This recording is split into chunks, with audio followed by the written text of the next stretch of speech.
Look at the walls around you. They are static, silent, and slowly decaying. Dust settles, scratches appear, colors fade. We coat them with layers of chemistry that are, in essence, a slow surrender to time and the elements. But what if a wall could be alive? Not with creeping vines, but with a seamless, intelligent skin. What if the paint itself could heal its own wounds, change its color on command, or quietly cleanse the air you breathe? What if our buildings had an immune system? Welcome to Boson Buzz. I'm Monty Molecule, and today, we're not just repainting a room, we're giving it a heartbeat. This is the story of the living paint. Our story centers on a priceless, century-old mural in the heart of a bustling city. It's a cultural treasure, but time has not been kind. The plaster behind it is crumbling from moisture. Air pollution has deposited a gritty, gray film across its vibrant colors. A recent accident left a long, ugly scrape across a figure's face. Restorers face a nightmare: how to save the art without trapping it under a dead plastic coating that might cause further damage in the long run. The challenge is to protect without suffocating, to heal without leaving a scar.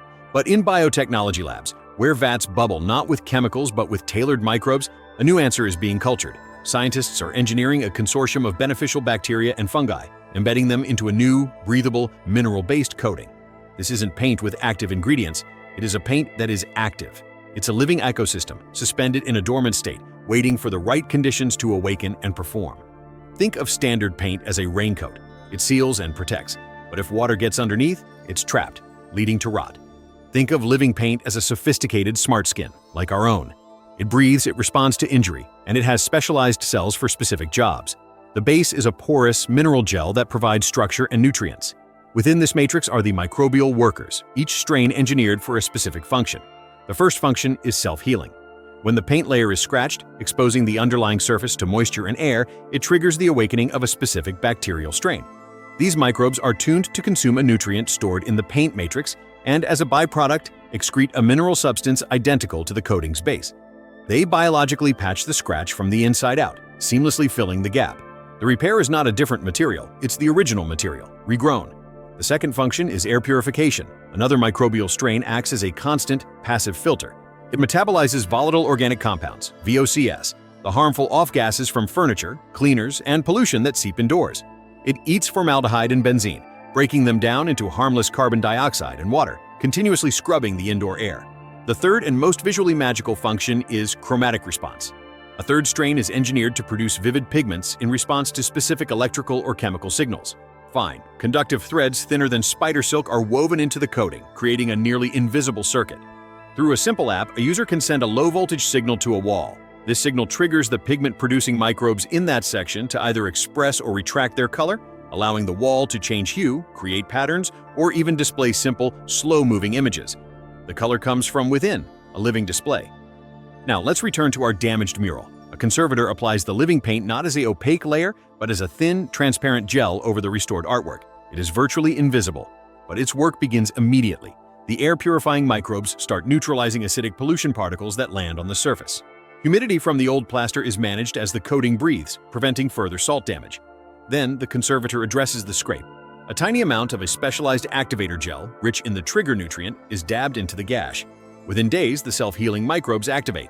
They multiply at the site and begin secreting the repair mineral. Week by week, the scratch visibly closes, from the bottom up, until the mural's surface is perfectly continuous again, the image restored without any visible patch. The application itself is a quiet revolution. The gel is applied with standard tools, brushes, rollers, or sprayers, but it carries a dormant world within it. As it cures, it doesn't just dry, it establishes a habitat. The mineral matrix forms a microscopic honeycomb, and the microbes settle into their chambers, entering a state of suspended animation until called upon. Watching the healing process under a time-lapse microscope is to watch biology perform masonry. The activated bacteria swarm to the scratch edges, forming a living scaffold. They secrete nanoscale calcium carbonate crystals, building a lattice that is interwoven with the existing coating.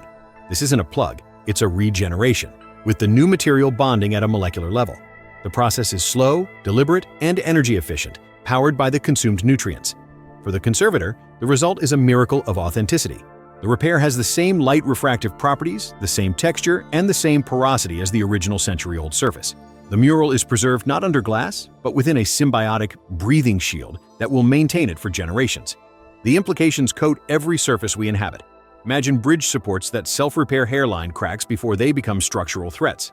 hospital walls that constantly reduce pathogen loads, children's bedrooms that become interactive canvases, office buildings that change their exterior color to reflect sunlight and reduce cooling costs. This is a shift from architecture as a static shell to architecture as a dynamic, responsive, and living interface.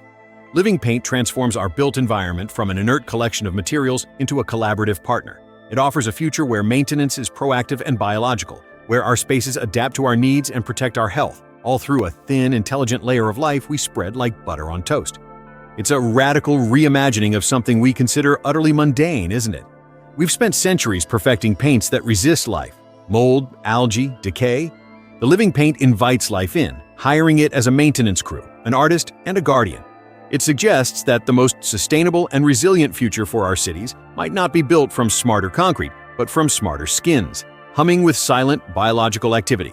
This is the promise of a built world that doesn't just house us, but cares for us, heals itself, and even plays with us. If this vision of an alive architecture intrigues you, please do like and subscribe to Boson Buzz. Until next time, I'm Monty Molecule. Have a safe and curious week.